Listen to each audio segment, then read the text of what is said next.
Our next speaker is this year's Vivam's chief guest. This year, Vivam is all about the atmosphere, so that we as a community can run as one. Now, with that said, there are very few people who can build this atmosphere as well as this man. He's worn many faces, as Mr. Nags with RCD Insider,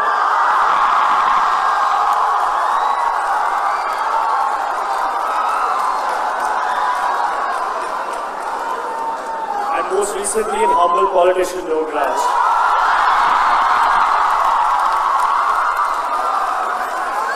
Ladies and gentlemen, please welcome to the podium Mr. Danish Seth.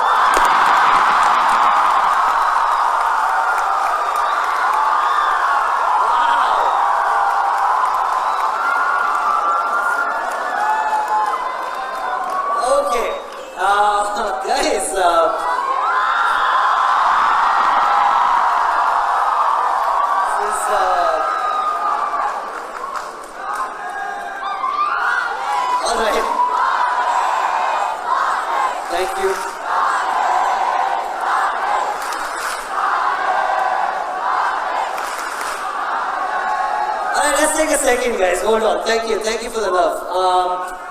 Wow, I'm really happy to be at this school. I mean, this is incredible. You guys are somewhere on the way to Hyderabad from Bangalore. There's a state highway. I started when I was about your age from home, and I just got old on the way. But you do have a lovely school, I must say. Can we have the house lights on? Because I'd like to see the audience as well. These red lights are great, but great. Oh wow, look at the technology here, man. This is a great school. So before I begin, firstly, to the entire student folk and to the visiting students from the different schools, thank you very much for having me at Vivam. Also a very special shout out to Principal Ma'am, Dr. Caroline Pascoe. Thank you, ma'am. The very strict yet gentle Mr. Shantanu. Respected teachers and dear students. You know, the thing is, in my own head, I haven't really grown up because it feels like I was in school yesterday. And then you suddenly one day wake up and you're like, damn it, I'm in my 30s and I'm actually now here speaking to a bunch of students, you know, who go to such a good school, the International School, Bangalore. I met Parthav, who's in 12th, and I was like, I wish I had half his maturity when I started speaking with him. This is great. You know, it's a great feat that you have run as one, and that's broadly what my family and I have always done. My mom was a single parent. I went to a boarding school in Coorg. It was a great school. I went there about 18, 19 years ago, I think. Doesn't show from the texture of my skin. I'm pretty old. I went to a boarding school, and you know, a lot of parents usually scare their kids saying, hey, we'll send you to a boarding school if you don't behave right. But ours was a necessity, and we had to run as one because my dad wasn't the best parent, and my mother had to divide time between my sister who was growing up and me. So she thought that the best thing would be for me to not get influenced by my father and for me to be at a boarding school where I grew up with children wearing the same white kurta pajama through the day, the same school uniform. The only difference between us when you know, we look at uniforms was the games uniform because we were in different house systems. But what I learned there was the idea of being one, the idea of being together. And when I look back in time, I think I've made some of my best friends from school. In fact, I'll tell you a very recent story. I was supposed to get married in the month of November. You guys are young. Ask married people, they will not cheer that way. I was supposed to get married. I repeat, I was supposed to get married. But, you know, for whatever reason, the marriage didn't happen. It had to go down. I was going through a very tough time personally. I had in fact decided on the destination for my trip with what was meant to be my wife. And we were supposed to go to Japan, and I was down in the dumps, guys. The reason why I'm telling you the story is because it will take you back to where I made this friend of mine. I was down in the dumps. I was going through, you know, stuff, you know, with my mental health. I couldn't wrap my head around what was going on. I thought life was really difficult. Heartbreaks are difficult, you know, when you're in love and when you suddenly realize you have no love, it becomes a little difficult. So I told this friend of mine, dude, you know what, I was supposed to go for my honeymoon to Japan. And this friend of mine immediately jumps up and says, dude, stop being depressed. You know what, you and I will go for your honeymoon. So we're actually going to Japan. And this is a school friend of mine called Pradhan. So I've known him now, I think, for about 20 years, and it's incredible what school friends can, you know, do and contribute to your life, not just today, but also for the years that are there ahead. And the reason why I'm saying this is because school is where you meet some great friends. You know why? Because you're all just like young, your dreams are fresh. And honestly telling you, there's no cap on dreaming at all. Do you guys agree? You can be whatever you want to be. It's just age that sort of puts these barriers in your head. You know, some of you want to be astronauts, but when you grow up, suddenly space becomes distant and you become spaced out. But when you're young, you can just achieve and do whatever you want to do. You know, my boarding school was a great place. We used to have a stage just like this. Obviously not an auditorium with, you know, multicolored chairs and multicolored faces in the audience.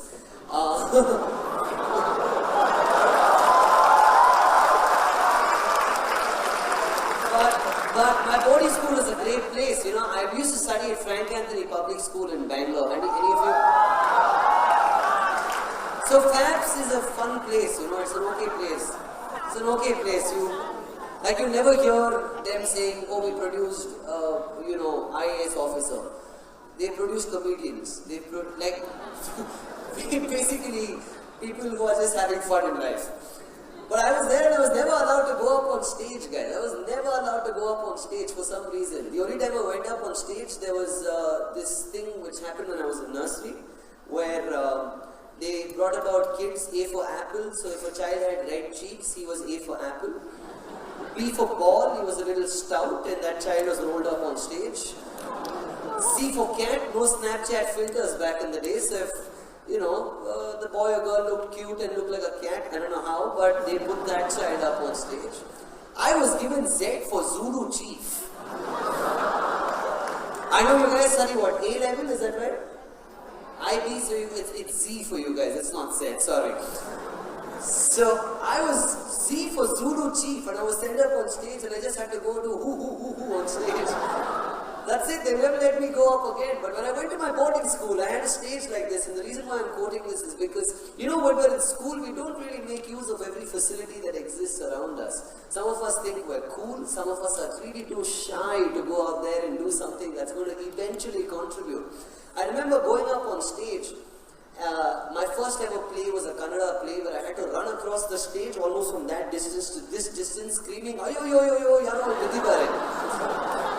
Which translates to, Dr. Caroline, it translates to, oh my God, someone's fallen there. I had to run across the stage screaming that. That was my first time on stage. But that first time turned into many times. You know, I used to sit in the back bench imitating my chemistry teachers. Don't do it. Don't do it. Don't do it. Mr. Shantanu will catch you. I used to sit down and imitate them. And you know, Nagaraj is a character, oh my God, you know, you have heard this so many times.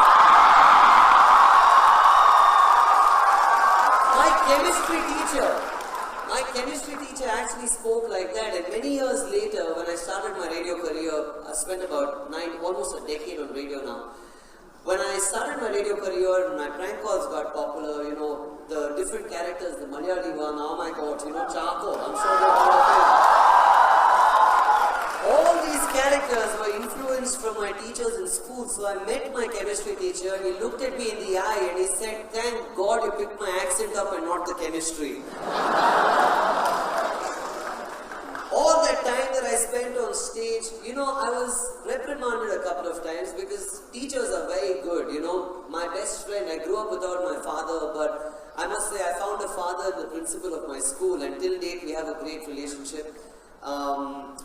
Any big decision that I make, I invariably end up calling him because there were 400 of us in that school and they knew everyone and everybody knew each other's parents, and it was a different time.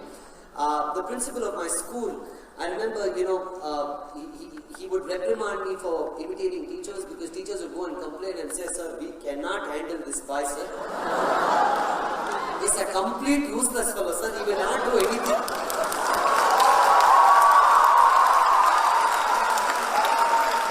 But the principal of my school, Mr. Nanjunda, would always turn around and say, no, but it's his age, let him do it, it's fine. If he's imitating you right now, you never know. Tomorrow he might just make a career out of it. And think about it, guys. I do the same stuff. I still have fun just doing voices.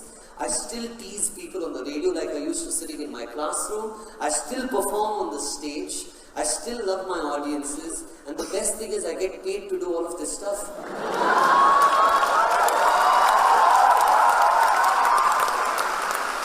The reason why I say this is because, the dreams that you see today will actually turn into a reality tomorrow, but the point is to just be a child no matter what happens. Most of us get into these new age pressures like social approval. How many of you have ever been at that end of social approval, guys?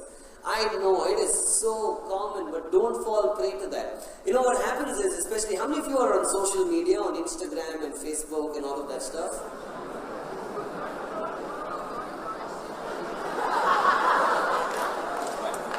There is a world outside that, guys. I'm not saying that, obviously times change, technology is affordable, technology is available, everybody has every single, mobile phone and the internet's cheap, so you guys can be on these platforms.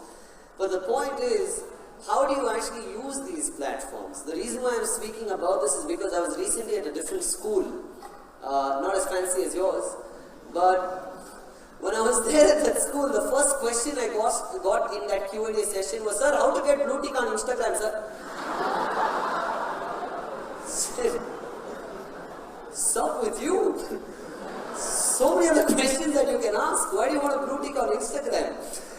The reason why I'm saying this to you guys is don't give in to things like these because the thing with social media, you can portray a great life because you finish school, you go back home, and these 700 people or 1,000 people who are around you right now will not come home to see how happy you really are, or how happy your environment is. I'll take you back to my boarding school. We used to write letters. I used to write a letter to my mother on a Wednesday. I share a very, very close bond with her. Every Wednesday. Do you all know what inland sheets are? Yeah, okay, 6 of you all do. Most of you all sound like teachers. So let me explain, guys. Back in the day, there was something called an inland sheet. It was a blue colored letter that you had you had one side, you folded and you had the third side. I'd write a letter to my mother on a Wednesday and my mother would receive the letter on a Saturday, thanks to the Indian postal system. And then my mother would write to me on a Saturday, post the letter on a Monday and it would come back to me on a Wednesday. We did that for 7 years. I have every letter that she's written to me and she has every letter that I've written to her.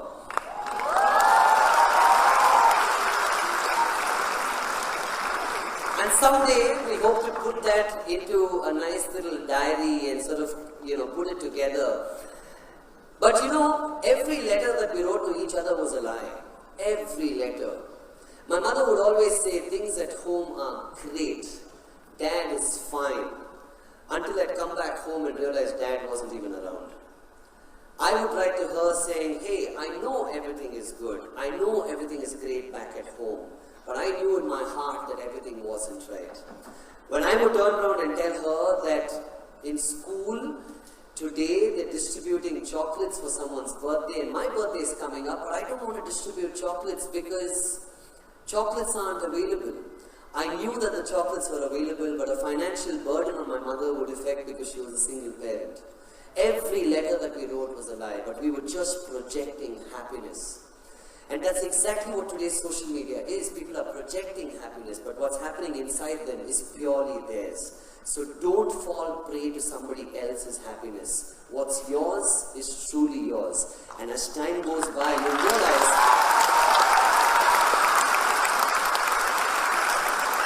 realize that social approval really doesn't matter. People who will say something today, for all you know, won't even be there tomorrow. The next thing that I want to talk about is have fun. have fun. I know that some of you all are now finishing 12th. You guys are finishing 12th. There are some who are much younger. How old are you, little girl? How old are you? Yeah, you. How old are you? Sorry? You're 14. Sit down. 14. Okay, so some of you are really young, and for some of you all, this whole conversation is, come on, yeah, do something fun. But as a chief guest, you sometimes have responsibilities, and you've got to say these things. Have fun, because these years that you have, really telling you, when you roll into the future, you look back and be like, damn, time passes by so quickly, and I don't even know where I started and where I am. When you finish school, or while you're in school, when you're in 10th standard, your parents will come up to you and tell you, listen, this is the most important year of your life. When you're in... I went to it. In 11th, they'll come and tell you if you don't do well this year. And they keep quiet. In 12th, they'll come and tell you, this year you do enough.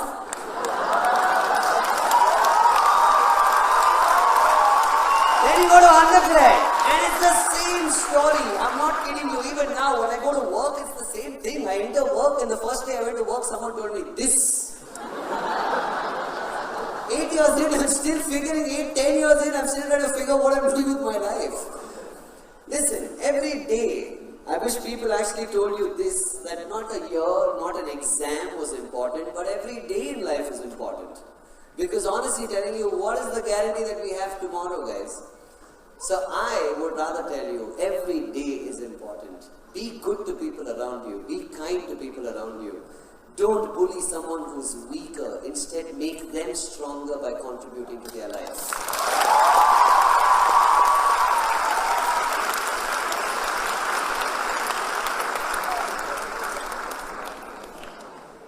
Respect people around you. Be transparent with your parents. Don't hide stuff. It's pointless. You know why? Because your mom and dad have been where you've been, man. So no matter what you try and hide from them, boss, they know what you're doing. They probably did it back in the day when there was, I don't know what you're doing, but they've all been there, done that. Your teachers know it too. So be transparent with people around you. And finally, I think I'm going to conclude, and then we'll just take about 2 questions. And I think Partha has planned a Q&A session at, like this if you do, I don't know where. What is this? Say Radio Shack. Do you know where the Radio Shack is? You do? Okay, so then you come there, and if you have questions, you can ask me. And finally, guys, I think the one thing that I'd like to tell you is